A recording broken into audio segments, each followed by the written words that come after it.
Welcome back to our coverage of the 2019 Poker Stars and Monte Carlo Casino EPT event here in, of course, Monte Carlo.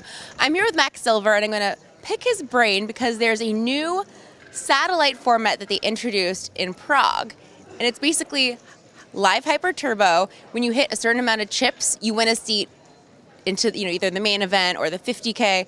So in particular, let's break this down. 10K starting stack, 15-minute levels live. Hit 100K in chips, you automatically win the seat. The chips go out of play. Yep. Tell me a little bit about if you think this is a good idea, why you like it, why you don't like it. Yeah, I think it's great. So I've actually never played one of these, so I'll be as fresh as anyone else.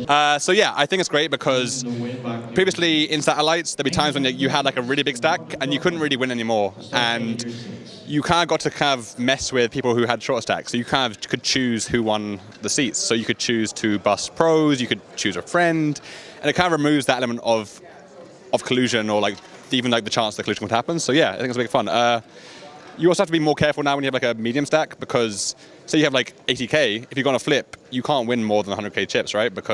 So it's suddenly you need to be a lot more careful when you have that kind of medium stack. But yeah, I think it's good. So if you have maybe a shorter stack, do you take more risks then because you only really win and make the seat if you have a certain level of chips? Yeah, I mean, there's a lot of as well of when you got really short, the best thing to do was just to play really slowly because you could rely on someone else busting, and this can't happen now. So I think it's really good for just poker in general because you have to play to win kind of thing. So there's no more folding into the money. Right, and no more stalling. Exactly, yeah, that's great.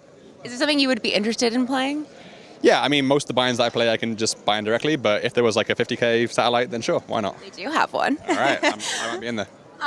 Next question, 15 minutes live is really fast. It is fast. If you've got people who are playing like a good speed, then it's not too bad. But if you've got people who are taking like a minute per kind of like decision, it gets kind of annoying, and you kind of want to just tell them it's a hyper turbo. But yeah, it's fast. Do you think it's probably more likely that people aren't going to be playing super quick altogether? Because I feel like there's, a lot of times in satellites, there's a lot of different ability levels. Yeah, you play at the speed that you're comfortable with, and if you can play fast, then good. Yeah. All right. Tips for you guys if you ever want to check that out. 15-minute live hyper turbo.